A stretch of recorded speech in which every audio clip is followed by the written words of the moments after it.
श्री राम जय जय राम। श्री राम जय जय राम। श्री राम जय जय राम। श्री राम जय जय राम। श्री राम जय जय राम। आदरणीय श्रोताओं को सप्रेम राम राम कहकर पाप विमोचनी, जो कि कलि युग में जिनका प्रधान कहा गया है, ये राम कथा सार कथा आपको सुनाता है। बोलिए सियावर रामचंद्र की जय। आपने सुन रहा था वर्षा ऋतु का वर्णन। तो वर्षा ऋतु का वर्णन श्री रामचंद्र जी लखन जी से प्रवर्षण पर्वत पर बसती स्थापन करके ये कह रहे हैं। तो अभी श्री रामचंद्र जी ने लक्ष्मण जी को कहते हैं, देखो वर्षा के बहुत झड़ी से क्यारियां जहां खेती होती है ये फूट कर चली। जैसे स्वतंत्र होने से स्त्रियां बिगड़ जाती है, चतुर किसान खेती को निराते हैं। निराना अर्थात घास तृण निकाल कर फेंकना और खेती को निर्मल करना। जैसे पंडित लोग मोह मद मान को त्याग करते हैं। बोलिए श्यावर रामचंद्र की जय। महावृष्टि चली फूटी कियारी। महावृष्टि चली फूटी कियारी। जिमी स्वतंत्र भये बिगरही नारी। जिमी स्वतंत्र भये बिगरही नारी। कृषि निरावही चतुर किसाना। जिमी बुध तजही मदमाना। श्री राम जय जय राम।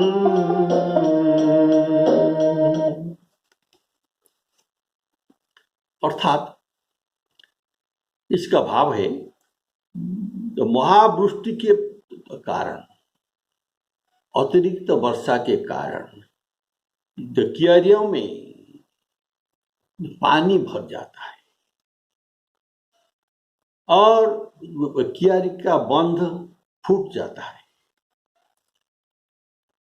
क्यारी का बंध फूट जाने से जल बह जाता है और जिन जल का ठिकाना भी कहीं मिलता नहीं। और वैसे ही कहा गया है, स्त्री स्वतंत्र हो जाने से वह भी बहती जाती है। वह भी बहती जाती है। नारी क्यारी के समान कहा गया है और स्वतंत्रता ये महावृष्टि के समान कहा गया है। इसमें भाव है कि भारतीय संस्कृति में अधिक नारी को अधिक स्वतंत्रता के कारण नारी स्वेच्छाचारिणी होकर मर्यादा उल्लंघन करती है। जैसे अधिक वर्षा के कारण क्यारियों का जड़ फूटकर ये दूसरी क्यारियों में चले जाते हैं। हमारे शास्त्र में लिखा है कि पिता रक्षति कौमारे, स्त्री को इनका बाल्यावस्था में पिता के द्वारा इसका रक्षा होता है। पिता रक्षति कौमारे भर्ता रक्षति यौवने। भर्ता, इनके ब्याह हो जाने पर इनके स्वामी इनको रक्षणावेक्षण करते हैं। पुत्रस्तु स्थावरे भावे, स्थावरे अर्थात इनके बुढ़ापा हो जाने पर इनकी रक्षणावेक्षण के भार पुत्र पर पड़ता है। पुत्रस्तु स्थावरे भावे न स्त्री स्वातंत्रम अर्हसि। ऐसे भारतीय संस्कृति में स्त्रियों का स्वातंत्र्य नहीं। इनके बचपन से पिता, जवानी में पति और बुढ़ापा में पुत्र की देखरेख में ये रहना चाहिए। देखिए, हमारी जो संस्कृति है इसमें जगत जननी पार्वती जी भी इन नारियों में शामिल है। इनके भी यही परिचय मिलता है। तो जैसे इनका जो स्तुति किया गया है पार्वती जी को, कैसे स्तुति? जय जय गिरिवर राजकुमारी, जय जय गिरिवर राजकुमारी, जय महेश मुख चंद चकोरी, जय महेश। जय जय गिरिवर राजकुमारी, यह कहने का अर्थ है इनका परिचय गिरिवर राजकुमारी के नाम में है। अर्थात बाल्यकाल में पिता रक्षति कौमारे, और जय महेश मुख चंद चकोरी। यौवन प्राप्त में इनको भर्ता, पार्वती जी के भर्ता स्वामी शंकर भगवान जी इनका रक्षणावेक्षण करते हैं, और ये अति प्रेम से श्री शंकर भगवान जी के मुख चंद्र को चकोरी के रूप में सदा चाहते रहते हैं। बोलिए श्यावर रामचंद्र की जी। अर्थात एक पति के ही प्रेम करते हैं और दूसरे को नहीं। जैसे चंद्र को चकोर चाहते हैं और प्रेम करते हैं, इसलिए कहा गया जय महेश मुख चंद चकोरी, जय महेश मुख चंद चकोरी। ये चकोरी किसी की ओर नहीं देखता, जितना भी लोभप्रद चीज हो तब भी ये नहीं देखता, केवल चंद्र को ही देखता है चकोरी। तो और इसके बाद पार्वती जी का स्तुति किया गया है। जय गजवदन सढ़ानन माता, जय गजवदन सढ़ानन माता, जगत जननी दामिनी दूति गाता। तो जवानी चले जाने पर इनका परिचय पुत्र के नाम में होता है, जय गजपदन षडानन माता, और गणेश जी और कार्तिकेय जी के माता के रूप में इनका परिचय मिलता है।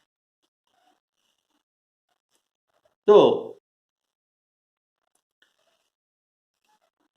ऐसा पार्वती जी का परिचय मिलता है। और इसी मानस में जो शूर्पणखा है, जो भारतीय संस्कृति में ये पले नहीं है, वैदेशिक संस्कृति का स्त्री था, उनके लिए कहा गया है। ये इनका परिचय अपनी पिता के द्वारा या पति के द्वारा या पुत्रों के द्वारा ये इनका परिचय नहीं देते। तो किसके द्वारा परिचय ये देते हैं शूर्पणखा रावण के बहिनी, शूर्पणखा रावण के बहिनी। जब ये सुने लखन जी तब ये जाने ये हमारे भारत के संस्कृति का नहीं है, ये अवश्य फॉरेन लड़ी है। बोले श्यावर रामचंद्र की जय। तो ऐसे उनका परिचय मिले। लेकिन भारतीय संस्कृति में ऐसे पार्वती जी जैसे स्त्रियों का सम्मान दिया जाता है और उनका रक्षणावेक्षण सम्मान के पूर्वक पिता, पति और पुत्र के द्वारा किया जाता है। श्री राम जी कहते हैं कृषि निरावही चतुर किसाना, जिमी बुध तजहि मोह मदमाना। किसान जमीन से घास तोड़ निकाल कर फेंकता है और खेती का रक्षा करता है। इसलिए यह है किसान का चतुरता, जो नहीं निकालता है ये चतुर किसान नहीं होता। तो कृषि निरावही चतुर किसान, इसलिए इसको चतुर किसान कहा गया। कारण ये जो कृषि को निरावते हैं, उनसे घास तोड़ निकालकर साफ करते हैं। वैसे ये जो रूपक दिया गया है, इसलिए हमारे शरीर भी एक खेत है, तो हमको चतुर किसान बनाना है। तो इस शरीर से हम कौन सा चीज निकाल कर फेंकना है? हमारे अंदर जो घास जैसा है, ये शरीर के अंदर जो घास जैसा है, कौन सा जो हमारे शरीर का जरूरत नहीं, शरीर को विनाश करने वाला है, ये है काम क्रोध आदि घास को उखाड़ कर ये फेंक दे। इनको चतुर जो कहा जाता है। तो पंडित लोग इन मोह मद और मान रूपी घास को साफ करते हैं। साफ करके किसको बढ़ाते हैं? इनका खेती जो कौन सा है? जैसे किसान का खेती धान और जो गेहूं होता है, तो हमारे ये जीव जो है, ये कौन सा किसान है, कौन सा खेती करता है? ये है हरिभक्ति खेती। पहले श्यावर रामचंद्र की जय, ये हरिभक्ति खेती को बढ़ाते हैं। अगर ये साफ नहीं करेंगे तो मान मोह मद को, ये मान मोह मोहम्मद अभी जो अंकुरित हुआ है, ये बड़ा होकर ये हरिभक्ति रूपक शस्य के ऊपर ये छाए जाएंगे और इनको नष्ट कर देंगे। ये नहीं निकल पाएगा। तो पंडित लोग भी ऐसा करते हैं। जो चतुर किसान वाले हैं, ये हमारे शरीर से मान मोह मद, ये सब आसुर के गुण को उखाड़ कर फेंकते हैं। बोलिए श्यावर रामचंद्र की जय। इसी से ये कृषि को निरावने से, साफ करने से कि अन्न का पैदा हो सकता है। वैसे पंडित लोग मोह मदमान आदि दुर्गुण को धीरे धीरे निकाल देते हैं। इस शरीर से ज्ञान भक्ति को ये बढ़ाते हैं, जैसे किसान गेहूं और धान को बढ़ाते हैं।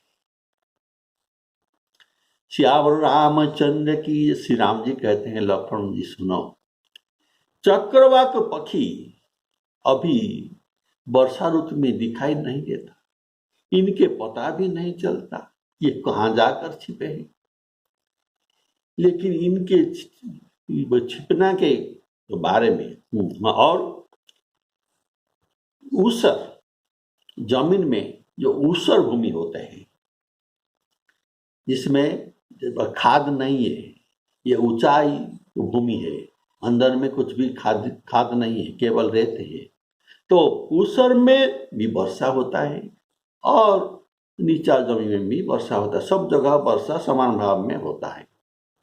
लेकिन क्या होता, ऊसर जमीन में तृण भी नहीं निकलता।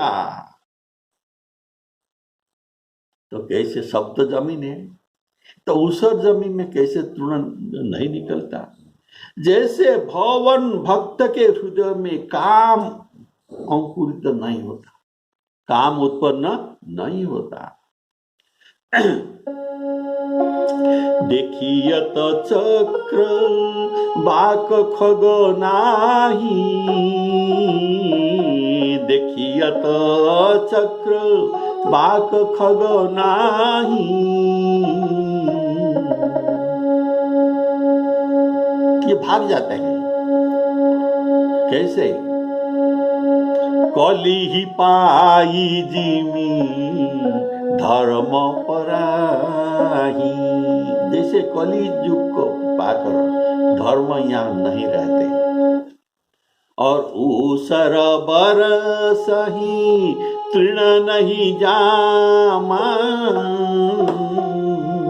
ऊसर बरसही तृण नहीं जामा, जिमी हरि जनहिया ऊपर जन कामा, जिमी हरि जनहिया ऊपर जन कामा। देखिए तो चक्रवाक खग नाही, इसका भाव है, अर्थात वे कहीं रहते हैं उन्हीं के पता नहीं चलता। वाल्मीकि जी लिखते हैं, ये मानव सरोवर में रहने को लोभी है, इसलिए चक्रवाक ने अपनी स्त्रियों के सहित मानस सरोवर में स्नान किया। ऐसा वाल्मीकि रामायण में लिखा गया है। इसी प्रकार कली युग में धर्म दिखाई नहीं देता, तो ये कहाँ जाता है, केवल पुस्तकों में ही छिप कर रह जाता है। इसको ही धर्म कहा जाता है। बोलिए श्याम रामचंद्र की जय। आपने पूर्व वर्णन में सुना था कि करई क्रोध जिमी धर्म ही दूरी, अर्थात क्रोध धर्म को भगाता है, जाओ जाओ इधर तुमको रहना नहीं। करई क्रोध जिमी धर्म ही दूरी, दो धर्म भगाया जाता है। लेकिन यहां जो दर्शाया गया है, कली को देखकर स्वयं भागता है। बोले श्याम रामचंद्र की जय। उनको भगाना नहीं पड़ता। और कहते हैं, ऊसर बरसही तृण नहीं जामा, जिमी हरि जनहिया उपजन कामा। अर्थात वर्षा ऋतु में पृथ्वी पर सब जगह तृण जम जाता है, पर ऊसर भूमि में नहीं जमता। वैसे ही सबके हृदय में काम जमता है, काम परिहरि भक्त के हृदय में, लेकिन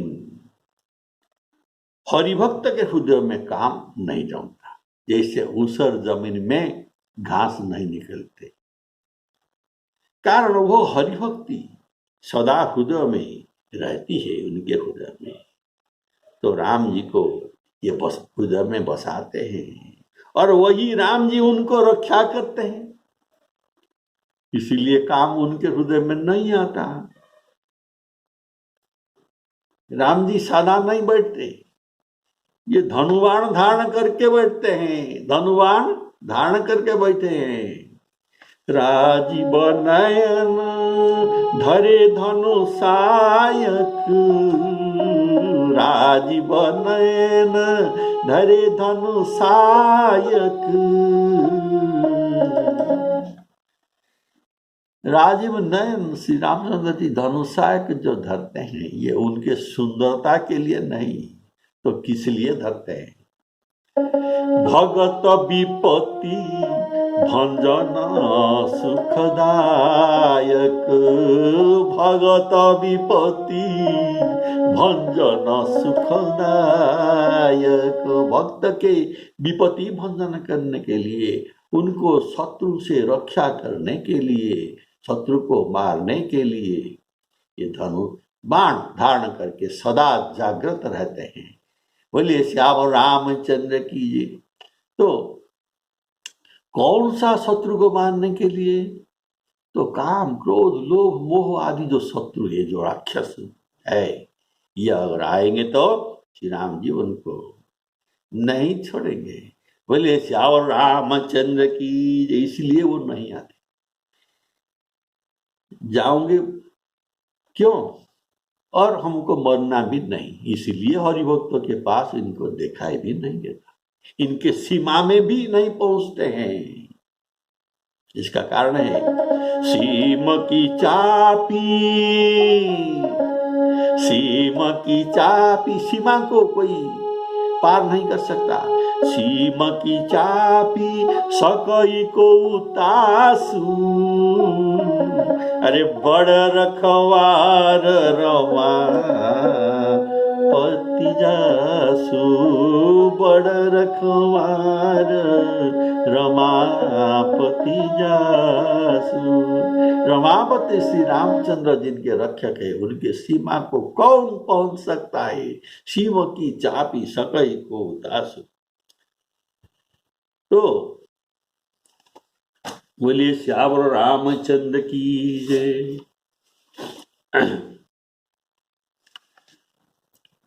सुंदरकांड में आप लोग पढ़ते हैं, विभीषण जी श्री रामचंद्र जी से तो कहते हैं क्या, प्रभु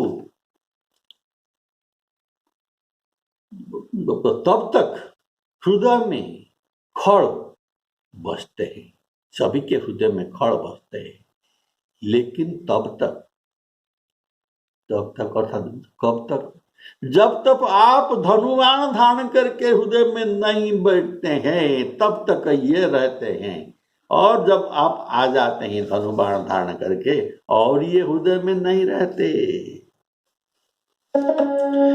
तब लगी हृदय, तब लगी हृदय बसत खलना, लोभ मोह मच्छर मदमान। जब लगी उड़न बसत रघुनाथ, धरे चाप सायक कटी भाता। असुरों का श्री राम जी के धनुबाण से बहुत डरते, इसलिए पास नहीं आते। बोलिए श्याम रामचंद्र की जय। तो भगवान ये भक्तों को माता समान रक्षा करते हैं। जैसे माता छोटे बच्चे को रक्षा करते हैं, इनके सब सारे संभालते हैं। तो भगवान ऐसा भी कहते हैं, मैं भक्तों का रक्षा करता हूँ, जैसे माता छोटे पुत्र को रक्षा करते हैं, इसलिए उनके समीप विपत्ति नहीं आ सकता, कोई शत्रु भी इनके पास नहीं आ सकता। मैं हर समय इनका देखभाल कर रहा हूँ। करूँ सदा तिनके रखवारी, जिमी बालक राखही महतारी, जिमी बालक राखही महतारी। देखिए, हलवा पूरी खाने के लिए सबको अच्छा लगता है, ये अच्छे खाद्य माने जाते हैं, सब खाते हैं, लेकिन इनको हलवा पूरी मानकर जो खाते हैं, इनको काम ग्रास करता है। लेकिन जो इनको हलवा पूरी को अच्छी चीज मानकर भगवान को पहले भोग लगा देते हैं और उनके प्रसाद के स्वरूप उनको खाते हैं, ये काम के वशीभूत नहीं होते। पहले श्यावर रामचंद्र की जय। बोले श्यावर रामचंद्र की जय। इसीलिए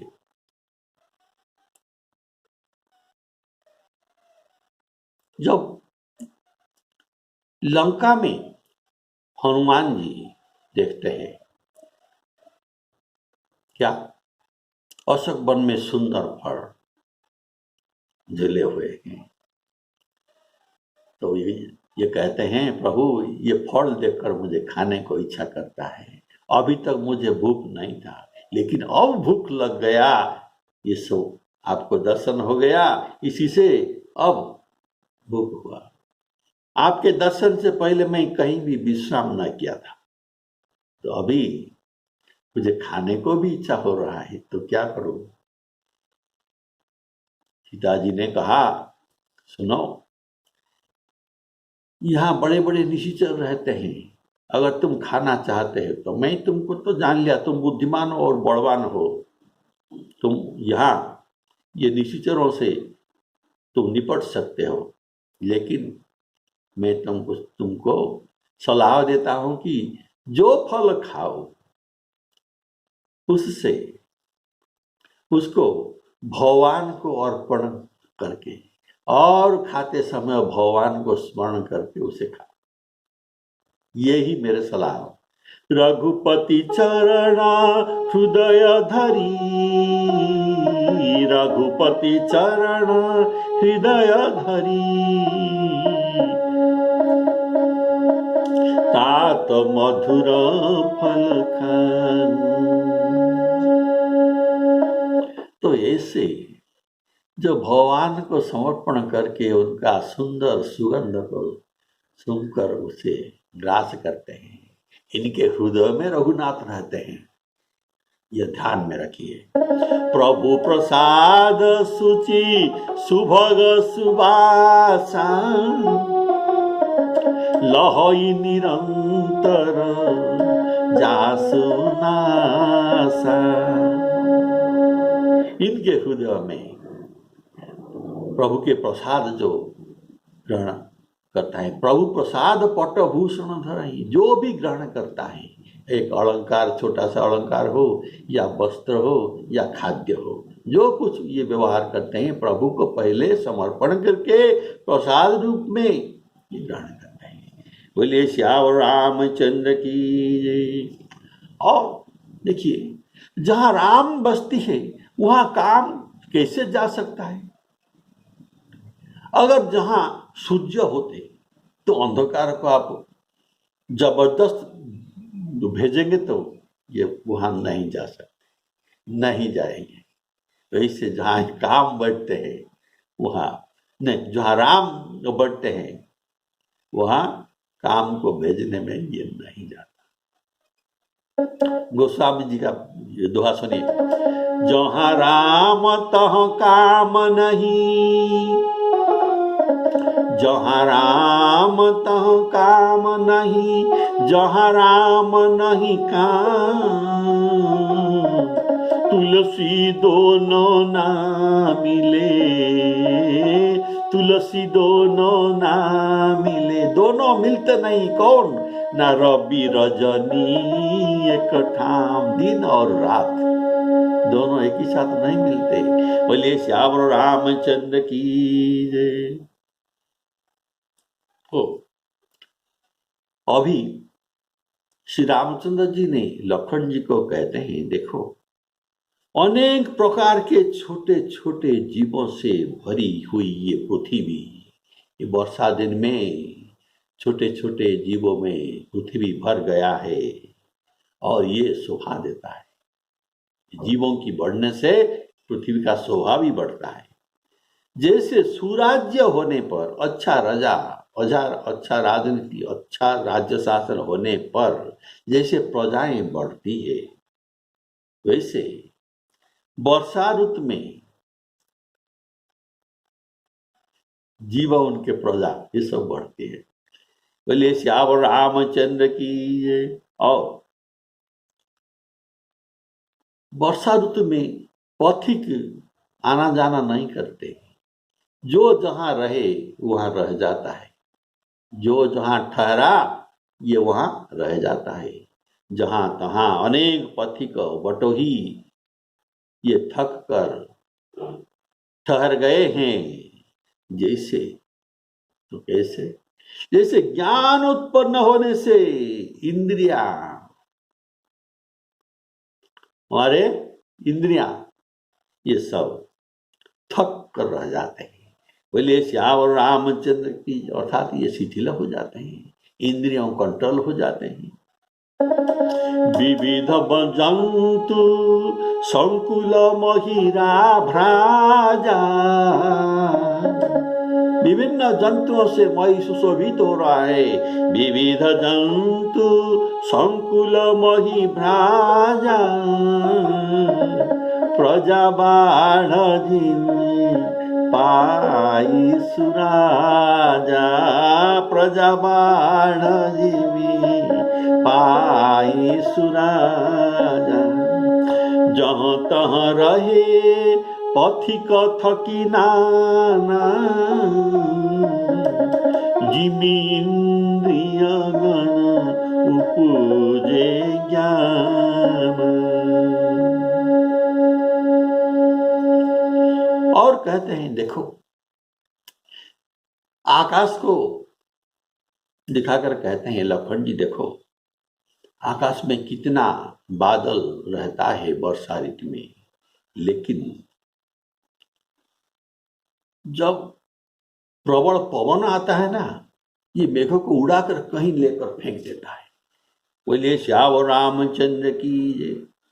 तो कैसे फेंकता है?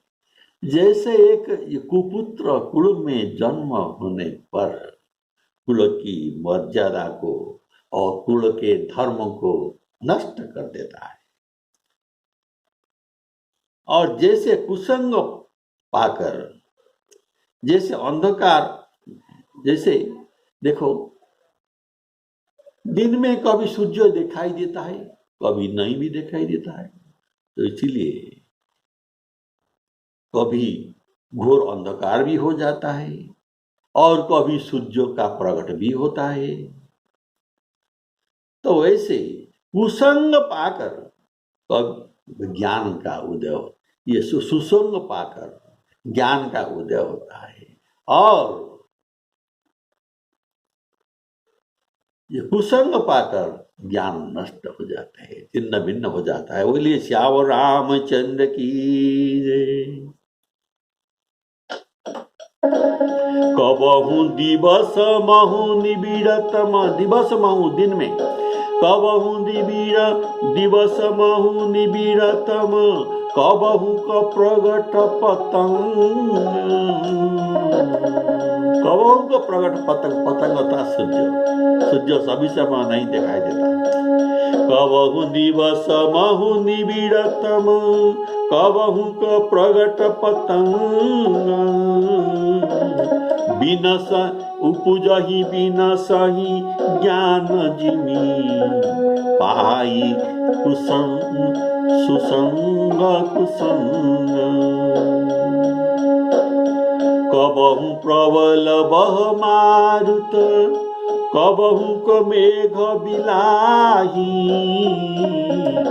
जिमि कपूत के उपजे कुल सधर्म नसाही जिमि कपूत के उपजे कुल सधर्म नसाही अर्थात एक पवन के चलने से बहने से में अनेक मेघ छिन्न भिन्न हो जाते हैं, वैसे ही एक ही कुपुत्र के जन्म पर कुल के सारे धर्म नष्ट हो जाते हैं। उपजहि बिना सही उपजहि ज्ञान जिमी पाई कुसंग सुसंग अर्थात सत्संग से ज्ञान की उत्पत्ति में विलंब नहीं होती और कुसंग से ज्ञान के नष्ट होना भी देर नहीं लगता। जैसे आकाश में बादलों के कारण सूर्य का छिप जाना और प्रकट जाने में देर नहीं लगती। बोले श्याम रामचंद्र की जय। तो आज का इस स्थान में वर्षा ऋतु प्रकरण जो उदाहरणात्मक अलंकार थे यह समाप्त होता है। तो आगामी प्रवचन में आप लोग शरत ऋतु का ऐसे उदाहरणात्मक प्रवचन वर्णन श्री राम जी के द्वारा सुनेंगे। श्री सीतारामार्पणामस्तु। बोलिए श्याम रामचंद्र की जय।